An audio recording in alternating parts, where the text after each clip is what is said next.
दीदी, आपको क्या गिफ्ट भेजूं? दिव्या के पूछने पर कुछ मौन के साथ अलका की हंसी मिश्रित आवाज आई, मेरी सास को कुछ दिन और अपने घर पर रख ले, चाहे तो हमेशा के लिए। आह, इससे अच्छा और क्या गिफ्ट होगा? सच दिव्या, उनकी गैर मौजूदगी में ये घर लग रहा है, कैद खाना नहीं। जैसे कोई कीमती चीज छन की आवाज से गिरकर टूटी हो, कुछ ऐसे ही जीजी का दिल टूटा था। कमरे में यकायक सन्नाटा छा गया। सब स्तब्ध थे। हतप्रभ। पापा मम्मी, मुझे आप लोगों से कुछ कहना है। रात के 11 बजे बहू दिव्या को अपने कमरे में आया देखकर ब्रिजेश और तारा चौंक पड़े। क्या हुआ? सब ठीक तो है ना? दिव्या के स्वभाव से मेल न खाते उसके गंभीर चेहरे को ध्यान से पढ़ते हुए तारा ने पूछा, तो वह उनके पास ही बिस्तर पर बैठ गई। फिर तारा का हाथ अपने हाथ में लेकर बोली, मम्मी, एक बात कहूं, जब तक बुआजी घर पर हैं, आप लोग मुझसे रोब से बात किया कीजिए, और मम्मी आप मेरा हाथ मत बंटाइए, मैं ऑफिस से 2 दिनों की छुट्टी ले लेती हूं। पर किस लिए? तारा ने हैरानी से पूछा, तो वह रोनी सी सूरत बनाकर बोली, मम्मी, बुआजी के सामने मेरा इंप्रेशन बहुत खराब हो गया है, वो मुझे बिल्कुल नकारा बहू मानने लगी हैं। दिव्या ने जिस संजीदगी से ये बात कही, ब्रिजेश को हंसी आ गई। किसी तरह अपनी हंसी रोककर बोले, बिटिया, अपनी बुआ सास की बात दिल पर मत लो, और वैसे भी तुम्हारा इंप्रेशन खराब नहीं हुआ है। उल्टा मेरी बड़ी बहन का इंप्रेशन तुम्हारे सामने खराब हुआ है। नहीं पापा, आज जो कुछ भी हुआ वो मुझे ठीक नहीं लगा। हमारे तौर तरीके बुआजी को नापसंद है, और रही बात मेरी, तो बुआजी मुझे नकारा और फूहड़ समझती हैं। मम्मी, क्या ऐसा नहीं हो सकता है कि जब तक बुआजी है तब तक पूरे घर का काम मैं करूं? आप लोग मुझे आदेश दें और मैं उसका तुरंत पालन करूं। दिव्या की इस अजीबोगरीब मांग के पीछे उसकी मनोदशा तारा समझ रही थी। जब से उनकी बड़ी ननद रमोला जीजी घर आई हैं, तब से घर में कुछ तनाव का माहौल हो गया है। बात बात पर उसकी तुलना जीजी अपनी बहू अलका से करती हैं। उनकी टोकाटाकी, टीका टिप्पणी से ब्रिजेश तारा दोनों परेशान हो गए हैं। रमोला जीजी के अनुसार ब्रिजेश और तारा ने घर की बहू के सामने अपने पद की गरिमा नहीं रखी। बहू के सामने भी वो अपने छोटे छोटे काम खुद करते हैं, जो उनको शोभा नहीं देता है। यहाँ तक कि उनको ब्रिजेश द्वारा दिव्या को दिव्या बिटिया संबोधन भी नहीं सुहाता। आज की घटना के बाद से तो उनका मूड बहुत ही खराब है। घर के सदस्य भी असहज महसूस कर रहे हैं। तारा की आंखों के सामने कुछ देर पहले घटी घटना घूम गई। सब रात को डाइनिंग टेबल पर बैठे हंसी खुशी डिनर कर रहे थे। गपशप के बीच हंसी मजाक भी साथ साथ चल रहा था। खाना खाने के बाद तारा, जयंत और ब्रिजेश अपनी अपनी जूठी थाली उठाकर खड़े हुए ही थे कि रमोला जीजी हैरानी से उनको देखते हुए दिव्या पर चिल्लाई, बहू, ये सब क्या है? साससुर अपनी जूठी थाली लिए जा रहे हैं और तुम देख रही हो। उनकी आवाज पर दिव्या सहमकर अपनी थाली वहीं छोड़ तारा और ब्रिजेश की ओर बढ़ी, तो ब्रिजेश ने इशारे से उसे रोक दिया और चुपचाप रसोई की ओर चले गए। थाली रख कर आए तो देखा दिव्या शर्मिंदा सी रमोला जीजी की जूठी थाली उठा रही थी। ब्रिजेश बड़ी शांति से जीजी से बोले, जीजी, हमारे घर के अपने उसूल हैं। हम सब अपनी अपनी जूठी थाली स्वयं उठाते हैं। क्यों सौरभ? जी पापा, जानती हैं बुआ, अपनी जूठी थाली टेबल से उठाने की ट्रेनिंग पापा की दी हुई है। इसे हम किसी के सामने भी नहीं छोड़ते। आप नाराज हो गईं, जबकि लोग तो प्रभावित हो जाते हैं। बोलते हुए सौरभ को दिव्या ने इशारे से चुप कराया। वो रमोला जीजी के तमतमाते चेहरे को देख रही थी। रमोला जीजी खुद को अपमानित महसूस कर रही थीं। छाई चुप्पी से असहज माहौल बदलने की गरज से दिव्या ने अपनी बुआ सास से इधर-उधर की बातों के बीच कहा, बुआ जी, अगली बार आप अलका दीदी को ले आइएगा। बहुत दिन हो गए उनसे मिले हुए, तब हम लोग खूब घूमेंगे, शॉपिंग करेंगे। अलका बहू साथ आएगी तो घर कौन संभालेगा? वैसे भी इस घर में कुछ ऐसी रवायतें अपनाई जा रही हैं जो मेरे गले नहीं उतरती। रमोला जीजी के रूखे बोल से तारा और दिव्या ने चुप्पी साध ली, पर ब्रिजेश फिर बोल पड़े, जीजी, आप जिन रवायतों की बात कर रही है, उनको अपनाना सबके बस की बात भी नहीं। इस बात पर जीजी नाराज हो गईं। हालांकि दिव्या ने अपनी सरलता से उनको मना लिया, तो जीजी दिव्या को समझाती नजर आई। देख बहू, तेरे सास ससुर चाहे जो कहें, पर उनको मेज से जूठे बर्तन उठाते देखकर सब तुम्हारी सास के दिए संस्कारों को दोष देंगे। तेरी जेठानी अलका हर चीज मुझे हाथ में देती है, मेरी साड़ी तक वो मुझे तह नहीं करने देती है। बड़े बूढ़ों की इज्जत मान सम्मान इन छोटी छोटी बातों में ही दिखता है। जी बुआ जी। दिव्या हथियार डालने जैसी मुद्रा में उनकी हाँ में हाँ मिलाती रही। रमोला जीजी का व्यवहार स्वीकृत न होते हुए भी तारा शांत थी, क्योंकि वह जानती थी कि रमोला जीजी स्वयं के बनाए जिस किले के भीतर रहती हैं, उसे कोई नहीं भेद सकता। तारा ने आज अपनी बहू का एक नया रूप देखा। उसने अपने व्यवहार से जिस सुंदर मन का परिचय दिया था, उसे जीजी समझने को तैयार नहीं थी। मम्मी, क्या सोचने लगीं? मुझे अपनी फजीहत की परवाह नहीं, पर आपके ऊपर कोई दोष आए, ये ठीक नहीं। क्या ऐसा नहीं हो सकता कि कुछ दिन हम उनके अनुसार रह लें? दिव्या के टोकने पर उस घटना में डूबी तारा चौंकी।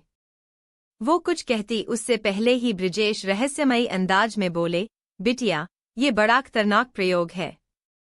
सोचो, अगर तुम्हारी मम्मी को नई व्यवस्था रास आ गई तो क्या होगा? जिंदगी भर अपनी मम्मी के इशारों पर नाचना होगा। ब्रिजेश के मजाक पर दिव्या तारा के गले में अपनी गलभियां डालते हुए लाड़ से बोली, क्या पापा आप भी? मेरी मम्मी बहुत स्वीट हैं। मेरे साथ ऐसा कुछ नहीं होगा, इसलिए मैं मम्मी के खिलाफ किसी को बोलने का कोई मौका नहीं देना चाहती हूँ।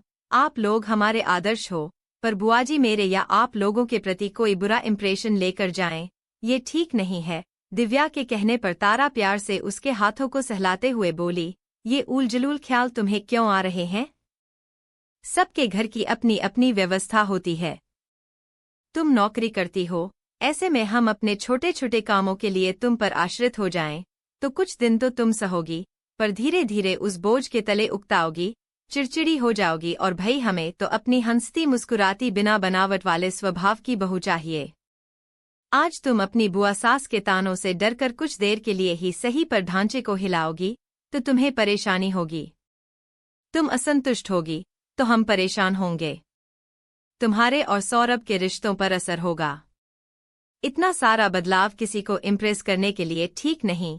तारा के ये सब कहने के बावजूद दिव्या सोच में डूबी रही, तो ब्रिजेश बोले, जाओ, जाकर सो जाओ। कल तुम्हारा प्रेजेंटेशन है, और हाँ, ये मेरा आदेश है। ब्रिजेश के कहने के अंदाज पर तारा जोर से हंसती और समय होता तो दिव्या खिलखिला उठती, पर दिव्या के होठों पर मुस्कान की एक रेखा भरा पाई। दिव्या चली गई, तो ब्रिजेश कहने लगे, इन 2 दिनों में दीदो ने बेचारी को डरा ही दिया है। बोलो तो मैं जीजी से बात करूं। नाना, आज बहुत तमाशा हो गया। 2 दिन के लिए जीजी आई है, बिना किसी विवाद के हंसी खुशी समय निकल जाने दो। कल जीजी से तुम माफी मांग लेना, वरना बेवजह बात बढ़ेगी। उनकी बात इस कान से सुनकर दूसरे से निकाल देना बेहतर है। हमारे कहने से ना वो बदलेंगी, ना उनके तानों से किसी को निजात मिलने वाली है। तानों का जवाब हम तानों से दे, ये सही नहीं है। ब्रिजेश तारा की बात से सहमत थे। जीजी के आहत होने पर उनको अपराध बोध हुआ। कुछ देर बाद वो सो गए, पर तारा सोच विचार में डूबी रही। अपनी गर्म मिजाज ननद के स्वभाव को भली भांति समझती थी।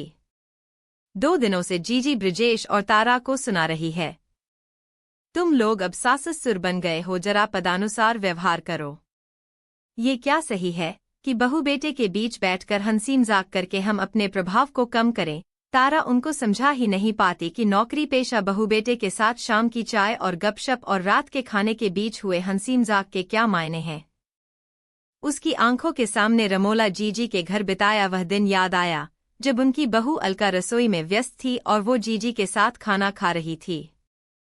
खाना खाने के बाद आदतानुसार तारा ने अपनी प्लेट स्वयं उठा ली, तो जीजी गुस्से में बोली, तुम मेरी बहू की आदत मत बिगाड़ो, ये बर्तन यहीं रहने दो, वो आकर ले जाएगी। जूठी प्लेट वह वहीं छुड़वाकर उठ गई। जूठे बर्तन उठाकर ले जाती हुई अलका को रमोला जीजी ने यूं गर्व से देखा, मानो वहां पड़ी जूठी थाली उठाकर अलका ने उनका मान सम्मान बचा लिया हो। पूरा दिन रुककर तारा ने देखा किस तरह अलका उनके इर्द गिर्द घूमती रहती है।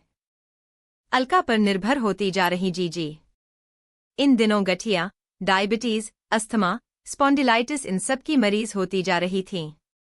जीजी के बारे में सोचते सोचते तारा की आंख लग गई। दूसरे दिन सुबह सब अपनी दिनचर्या में लगे थे। दिव्या नाश्ते की तैयारी कर रही थी, तभी जीजी की बहू अलका का फोन आया। आज उसका जन्मदिन था। इस अवसर पर वह अपनी सास से आशीर्वाद लेना चाहती थी। जीजी के साथ घर के सभी सदस्यों ने बारी बारी से अलका को मुबारकबाद दी। रमोला जीजी बड़ी खुश थीं। दिव्या भी बधाई देना चाहती थी, पर उसके हाथ आटे में सने थे। इसलिए सौरभ ने फोन स्पीकर पर कर दिया। दीदी, आपको क्या गिफ्ट भेजूं? दिव्या के पूछने पर कुछ मौन के साथ अलका की हंसी मिश्रित आवाज आई। मेरी सास को कुछ दिन और अपने घर पर रख ले, चाहे तो हमेशा के लिए। इससे अच्छा और क्या गिफ्ट होगा? सच दिव्या, उनकी गैर मौजूदगी में ये घर लग रहा है, कैदखाना नहीं। जैसे कोई कीमती चीज छन की आवाज से गिरकर टूटी हो, कुछ ऐसे ही जीजी का दिल टूटा था। कमरे में यकायक सन्नाटा छा गया। सब स्तब्ध थे, हतप्रभ। सौरभ ने जल्दी से स्पीकर बंद कर दिया था। दिव्या आटे सने हाथ से रिसीवर लेने दौड़ी। अलका दीदी, मैं ऑफिस के लिए निकल रही हूँ, बाद में बात करती हूँ, कहते हुए उसने फोन काट दिया। सन्न और शर्मिंदा खड़े दिव्या और सौरभ बुआ से आंखें मिलाने की स्थिति में नहीं थे। ये क्या कह दिया अलका भाभी ने? ऐसी उम्मीद नहीं थी उनसे। जीजी आकाश से परकती चिड़िया की भांति चुपचाप अपने कमरे में पड़ गईं। रमोला जीजी किस छलावे में जी रही है, इसका एहसास अब तक उनको हो गया था। कुछ देर बाद ब्रिजेश और तारा उनके पास गए तो जीजी की आंखों में नमी देखकर उनको बहुत बुरा लगा। तारा ने उनको गले लगाते हुए कहा, बच्चे हैं, मस्ती में कुछ भी कह देते हैं, भूल जाइए आप। नहीं तारा, अलका से पूछूंगी कि ऐसा क्यों कहा उसने। जीजी, आप ऐसी गलती मत कीजिएगा। जो हुआ उस पर पर्दा पड़े रहने दीजिए, उसी में समझदारी है। बस, ऐसा क्यों कहा, उसे समझने का प्रयास कीजिए। तारा के कहते ही ब्रिजेश अपनी बहन की मनोदशा को समझते हुए बोले, जीजी, दूसरों के दोष देखना सबसे सरल है, पर वो ऐसा क्यों है, हम उसके लिए क्या कर सकते हैं? एक दूसरे के प्रति वास्तविक अपनेपन की उत्पत्ति के लिए क्या संभावनाएं हैं? नहीं है, तो किस प्रकार पैदा की जा सकती हैं? इन सब के बारे में विचार करो। अच्छा है, जो अलका की मजाक में कही बात आप दोनों के रिश्ते को एक बार फिर सिरे से देखने का मौका दे रही है। पर ब्रिजेश, अलका खुद ही तो मेरे आगे पीछे दौड़ती है। वो शायद इसलिए कि उसे लगता है कि इस निरर्थक सम्मान से आप खुश होंगी। हो सकता है कि शुरू में आपको खुश करके वह भी संतुष्ट और खुश हुई होगी। समय काल लंबा हुआ तो वही सेवा बोझ लगने लगी। ऐसे में समझदारी इसी में है कि दूसरों पर बोझ उतना ही डाला जाए जितना सहनीय और व्यावहारिक हो। साथ ही आपको ये भी समझना चाहिए कि अपने जूठे बर्तन उठाकर रखने से कोई छोटा नहीं बनता है। हम खुद पर निर्भर हैं, किसी और पर नहीं। ऐसी सोच निसंदेह हमें सम्मान ही दिलाएगी, अपनी नज़र में भी और दूसरों की नज़र में भी। सोचो जीजी, जब कभी अलका बाहर जाती होगी तो घर वापस आकर आपके छोड़े जूठे बर्तन मेज पर रखे देख क्या सोचती होगी। बेशक उसे उन बर्तनों को रसोई में पहुंचाने में मिनट भर लगता होगा, पर वो मिनट आपकी सोच को दर्शाकर उसके मन में आपके प्रति रोष जगा जाता होगा। ब्रिजेश की बात को रमोला जीजी ने बड़े ध्यान से सुना, फिर ठंडी सांस लेकर बोली, उसे तकलीफ थी तो कह देती, न करती मेरा कोई काम। कहना आसान है, जो हुआ भूल जाओ, पर जब जब उसे देखूंगी तब क्या उसके फोन पर कहे शब्द और वो हंसी, उसकी मेरे प्रति सोच मुझे दुख नहीं पहुंचाएगी। तेरी बहू दिव्या को देख, कल मुझे नाराज देखकर कैसे मुझे बहलाने मेरे पास आ गई। क्या क्या नहीं कहा उसको मैंने, ये सोचकर मुझे दुख नहीं होगा। जीजी पछतावे से बोली। तो दिव्या की आवाज आई, आप दुखी होंगी तो हमें बुरा लगेगा। तो क्या हुआ अगर आपने कुछ कह दिया तो क्या मैं आपकी बेटी नहीं? आपने जो ठीक समझा मुझे भी सिखाने की कोशिश की, विश्वास कीजिए अलका भाभी ने भी मस्ती में वो बात कही। अब भूल भी जाइए ना, आज मैं आपको शॉपिंग पर ले चलूंगी, आप भाभी के लिए प्यारी सी साड़ी ले लीजिएगा। हूँ, रमोला जीजी उसे स्नेह से देखते आगे बोली, उस दिन तूने नीले रंग का एक सूट पहना था ना, वैसा ही अलका के लिए भी खरीद लाना मेरी तरफ से। रमोला जीजी के कहते ही ब्रिजेश ने कहा, वाह जीजी, ये हुई ना बात। तारा और दिव्या मुस्करा पड़े। दिव्या मुस्कराती हुई धीमे से बोली, वाह अलका भाभी, इस बार आपके जन्मदिन पर ऐसा उपहार मिलेगा जिसे आप हमेशा के लिए सहेज कर रखना चाहेंगी। लेखिका मीनू त्रिपाठी।